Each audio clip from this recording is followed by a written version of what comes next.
Hello everyone, Jai Jagannath. Welcome to Day with Kunu. My day start with black tea.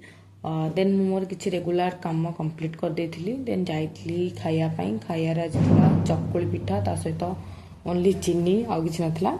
तो खाई सारिया परे दिया मु जाइथिलु किसी फैब्रिक आनिया पाई. तो एई तीनटा ही हमको भल लागला. तो आमे तीनटा ही नेके आसिलु. देन आसला बेलू एत लेट हो जाता. तो आम मिसिकी जाइए लुगा शिखा ना नर्माली दीदी ही करदिए. आज स्काईटा बहुत सुंदर लगुला. तो भाविली कैप्चर करदेवी एंड सेयार करदेवी. देन मुझे नोटिस कली कि आंब गचरे बौल आसी. अक्टोबर मसरे बहुल मीन्स टे रेयर जिनस यहाँ मे भी कौन हो 12 मासी आंब कि कौन हो. तो मुझे आज लंच स्किप कर देती बिकज बहुत कम थिला मत जमा भी टाइम ही नाला. देन आसिकी 7टा पाखापाखि खाई जो भोक मत ऊपर से अरा भात ता सहित गोटे मस्त वाला डालमा ता सांग को लेंबू लंकार पाग एंड बीन भजा. तो मत लगुला भात तो खाऊनी गोटे अमृत खाऊे मत लगुला. देन मुझे किसी टाइम सेल्फ स्टडी करके शोया को जाइली. आज टाटा.